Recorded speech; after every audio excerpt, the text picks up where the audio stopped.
Assalamualaikum warahmatullahi wabarakatuh. Perkenalkan, nama saya Naswa Mara Salsabila dengan NIM 2214116, jurusan Ekonomi Syariah semester 5A. Di dalam video ini saya akan menjawab pertanyaan-pertanyaan UTS Digital Marketing Syariah. Sebenarnya, meskipun kita tidak berhadapan langsung saat belanja online, kita tetap bisa mencapai kesempatan yang sama seperti belanja di toko. Bagaimana caranya? Yaitu dengan memastikan semua informasi tentang barang yang kita beli ini jelas dan benar. Kita juga bisa melihat dari ulasan pembeli lain untuk mengetahui kualitas dari barang yang kita beli. Selain itu, adanya jaminan serta pengembalian barang kalau misal barang tidak sesuai dengan yang kita harapkan dan membuat kita merasa lebih aman untuk bertransaksi. Jadi meskipun kita tidak bertemu langsung, kita tetap bisa yakin bahwa kita sudah membeli barang yang kita inginkan dengan harga yang sudah sesuai dengan yang kita harapkan. Hukum menerima, support, dan mempromosikan produk yang tidak digunakan secara pribadi adalah salah satu hal yang merupakan menjadi perhatian secara etis, terutama dalam perspektif agama Islam. Dalam agama Islam, kejujuran merupakan prinsip dasar dalam segala aspek kehidupan, termasuk dalam berbisnis. Mempromosikan suatu produk dengan cara yang tidak jujur seperti mengklaim telah menggunakan produk tersebut padahal kita tidak menggunakannya. Hal ini dapat dianggap sebagai bentuk penipuan. Hal ini bertentangan dengan nilai-nilai keimanan dan dapat merugikan orang lain jika seseorang menerima imbalan untuk mempromosikan produk tanpa benar-benar menggunakannya atau meyakini kualitas produk tersebut, maka tindakan tersebut dapat dikategorikan dengan sebagai tindakan riba atau mengambil keuntungan yang diperoleh dengan cara yang tidak halal. Islam ini sangat melarang segala bentuk riba karena dalam Islam disarankan untuk mempromosikan produk yang benar-benar telah digunakan dan diyakini kualitasnya. Dan jika seseorang menerima underwrite, sebaiknya produk tersebut benar-benar sesuai dengan nilai-nilai yang dianut dan tidak merugikan orang lain. Dengan demikian, prinsip kejujuran dan keadilan dalam berbisnis ini dapat terjaga serta menghindari konsekuensi negatif baik dari segi agama maupun dari segi hukum. Dalam dunia bisnis Islam, persaingan merupakan salah satu hal yang lumrah. Namun, persaingan yang sehat adalah yang menjunjung tinggi nilai-nilai keislaman seperti nilai-nilai kejujuran, keadilan, dan saling menghormati. Untuk bisa unggul di tengah persaingan yang ketat, ada beberapa hal yang dapat dilakukan seperti fokus pada kualitas barang, terus berinovasi untuk menciptakan produk atau layanan yang unik, dan menjalin kemitraan untuk membangun hubungan yang baik dengan pemasok. Jadi intinya kunci kesuksesan dalam berbisnis Islam adalah dengan mengutamakan kualitas, inovasi, dan etika. Dengan begitu kita tidak hanya akan meraih kesuksesan dunia, tetapi juga kita meraih keberkahan dari Allah Subhanahu wa Ta'ala dalam menjalankan bisnis kita. Kita juga harus memperhatikan aspek sosial dan lingkungan serta berkontribusi pada masyarakat dan menjaga kelestarian lingkungan bisnis. Semakin canggihnya teknologi AI, semakin banyak pula tugas pemasaran yang diserahkan kepadanya. Namun, ketergantungan yang terlalu besar terhadap AI membawa sejumlah resiko, salah satunya yaitu wethering, yang mana menonjolnya kemungkinan terjadinya kesalahan atau mistake jika tidak dikelola dengan baik. Hal ini dapat berdampak negatif pada citra merek, hubungan dengan pelanggan, dan bahkan pada kinerja bisnis secara keseluruhan, seperti adanya pesanan yang salah yang tidak sesuai dengan keinginan konsumen dan kurangnya komunikasi antara penjual dan pembeli untuk mengontrol dampak negatif tersebut. Ada beberapa langkah yang dapat diambil, antara lain yaitu seperti supervisor manusia, yang dimana informasi yang berkualitas, lalu adanya transparansi, menjelaskan bahwa kepada pelanggan bahwa mereka sedang berinteraksi dengan AI. Hal ini membantu membangun kepercayaan serta melakukan evaluasi berkala. Intinya, AI adalah alat yang sangat berguna dalam pemasaran, namun bahkan pengganti manusia sepenuhnya. Dengan menggabungkan kekuatan AI dan kecerdasan manusia, kita dapat menciptakan strategi pemasaran yang lebih efektif dan yang lebih efisien. Perkembangan media massa di tahap ini, meskipun mungkin terbatas, sudah mulai memberikan dampak yang sangat signifikan. Media massa yang retailing umumnya pada tahap ini adalah media cetak yang sederhana ataupun komunikasi dari mulut ke mulut. Meskipun jangkauannya terbatas, media ini sudah cukup efektif untuk menyebarkan informasi tentang produk ataupun jasa yang sedang ditawarkan. Strategi pemasaran pada tahap ini cenderung sangat sederhana, seperti promosi dari mulut ke mulut ataupun pemeran produk dari pasar tradisional. Adapun dampak dari perkembangan media massa terhadap swadaya ini dapat dilihat dari beberapa aspek seperti peningkatan kesadaran produk, perubahan perilaku konsumen. Meskipun pada tahapan swadaya perkembangan media massa belum sepesat saat ini, namun kehadirannya sudah mulai memberikan pengaruh terhadap strategi pemasaran media massa, yang dimana menjadi alat yang efektif untuk menyampaikan informasi produk kepada masyarakat dan merangsang permintaan. Ada masanya Holden cukup sukses di pasar Australia. Konsep produksi massal kemungkinan Holden menawarkan mobil yang sangat kompetitif sehingga menarik minat konsumen kelas menengah. Namun, keberhasilan ini juga dipengaruhi oleh faktor-faktor lain seperti adanya kondisi ekonomi saat itu dan minimnya pesaing serta loyalitas merek yang kuat di kalangan konsumen di Australia. Namun secara murni, penerapan sistem pemasaran 1.0 secara utuh di time present day sangatlah sulit.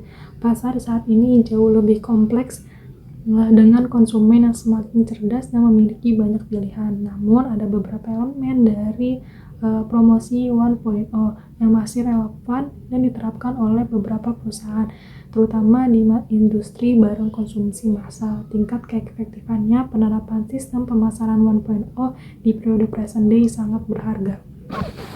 Prinsip-prinsip etika pemasaran syariah merupakan dasar dalam menjalankan aktivitas bisnis yang sejalan dengan nilai-nilai Islam. Ada beberapa prinsip utama yang perlu diperhatikan, antara lain seperti keadilan, menjalankan bisnis dengan adil, dan tidak merugikan pihak lain, baik konsumen, produsen, maupun pesaing, serta kejujuran, di mana selalu jujur dalam segala hal termasuk dalam promosi produk dan tidak boleh adanya unsur penipuan ataupun pengembungan informasi. Lalu ada amanah yang dimana menjaga kepercayaan konsumen dengan selalu memenuhi janji yang telah diberikan dan memberikan produk. Penerapan prinsip-prinsip tersebut dalam praktik pemasaran dapat dilakukan dengan berbagai cara, seperti produk halal dengan memastikan semua produk yang dipasarkan ini sesuai dengan dan memenuhi syarat halal yang sesuai dengan ketentuan agama Islam. Selanjutnya ada informasi produk yang jelas, yang dimana memberikan informasi yang lengkap dan akurat tentang produk, termasuk kepada bahan baku, kandungan gizi, serta dan caranya penggunaan harga yang wajar. Menentukan harga yang produk yang adil dan tidak merugikan konsumen dengan menerapkan prinsip etika pemasaran syariah, diharapkan bisnis dapat berjalan dengan sukses dan berkelanjutan serta memberikan manfaat bagi seluruh partner. Selain itu, hal ini juga dapat meningkatkan citra positif perusahaan di kalangan mata. Dalam Islam, pengelolaan harta termasuk dengan keuntungan dari penjualan memiliki prinsip-prinsip yang jelas. Tujuan utama dari pengelolaan harta adalah untuk mencapai kesejahteraan baik di dunia maupun di akhirat. Dan ada beberapa strategi yang dapat diterapkan, keharusan mengeluarkan zakat atas harta yang dicapai, nisbah, dan adalah kewajiban bagi setiap muslim. Zakat ini merupakan bentuk ibadah sekaligus upaya membersihkan harta dari hak orang lain. Keuntungan dari penjual wajib dizakati jika telah memenuhi syarat-syaratnya. Infak dan sedekah. Selain zakat, Islam juga menganjurkan untuk berinfak dan bersedekah. Kegiatan ini merupakan bentuk berbagi rezeki dengan sesama yang membutuhkan dan dapat dilakukan dengan cara sukarela. Nah, contohnya ini penerapan dalam praktik. Seorang pengusaha muslim yang memiliki toko sembako Setelah mendapatkan keuntungan dari penjualan, ia akan menghitung zakat dan ia akan menghitung zakat dari keuntungan yang diperoleh dan menyalurkan kepada lembaga amil zakat, berinfak. Ia akan menyisihkan sebagian keuntungan untuk memberikan kepada fakir miskin ataupun yang lebih membutuhkan. Dan adanya penerapan prinsip-prinsip Islam dan pengolahan modular dan keuntungan muslim tidak hanya akan memperoleh keberkahan dalam bisnisnya, tetapi juga memberikan kontribusi positif bagi masyarakat. Strategi pemasaran modern dengan segala kecanggihannya tidak luput dari tantangan etika. Beberapa tantangan yang sering dihadapi yaitu seperti manipulasi konsumen, penggunaan teknik persuasi yang berlebihan seperti iklan yang menyesatkan dan memanfaatkan kelemahan psikologis konsumen dapat dianggap sebagai bentuk manipulasi. Pelanggaran privasi, pengumpulan informasi konsumen secara masif dan tanpa izin, serta memanfaatkan informasi tersebut untuk tujuan komersial yang tidak transparan dan merupakan pelanggaran privasi yang serius. Solusi untuk menghadapi tantangan dari etika tersebut yaitu adanya pemasaran present day. Untuk mengatasi tantangan-tantangan tersebut ada beberapa solusi yang dapat diterapkan, yaitu dengan transparansi. Perusahaan harus lebih transparan dalam segala aktivitas pemasarannya, mulai dari pengumpulan informasi hingga penggunaan informasi tersebut. Etika pemasaran Islam dalam menghindari riba. Dalam Islam, riba atau bunga dalam transaksi keuangan adalah tindakan yang sangat dilarang. Prinsip ini juga melakukan dalam dunia pemasaran. Etika pemasaran Islam menekankan pentingnya transaksi yang adil, transparan, dan bebas dari unsur eksploitasi. Untuk menghindari riba dalam praktik jual beli, seseorang muslim perlu memperhatikan hal-hal seperti jual beli tunai sebisa mungkin, melakukan transaksi secara tunai, atau menggunakan sistem pembayaran yang tidak melibatkan bunga. Jual beli barang ataupun jasa, fokus pada jual beli barang ataupun jasa yang nyata, bukan pada jual beli uang itu sendiri. Adapun faktor-faktor yang mempengaruhi penyebab terjadinya praktik riba, yaitu terdapat faktor yang menyebabkan praktik riba yang sering terjadi dalam transaksi jual beli seperti sistem keuangan konvensional, di mana sistem keuangan konvensional yang berbasis bunga menjadi standar worldwide. Hal ini membuat banyak pelaku bisnis terbiasa dengan praktik riba dan sulit untuk keluar dari sistem tersebut. Serta adanya tekanan pesaing. Dalam pesaing bisnis yang ketat, banyak pelaku bisnis yang tergoda untuk menawarkan fasilitas kredit dan bunga untuk menarik perhatian pelanggan. Untuk memastikan bahwa konten pemasaran tetap relevan dan menarik di tengah kompetisi yang ketat, penting untuk terus-menerus melakukan riset pemasaran dan memahami analisis tren, memahami audisi target, dan mendalami termasuk preferensi, kebiasaan, dan kebutuhan mereka dalam membantu dan menciptakan konten yang lebih sesuai dan menarik. Selain itu, diversifikasi rich konten yang dimana seperti artikel, video, infografis, dan podcast dapat membantu menjangkau audiens yang lebih luas menggunakan teknik SEO yang efektif untuk meningkatkan visibilitas juga kursual.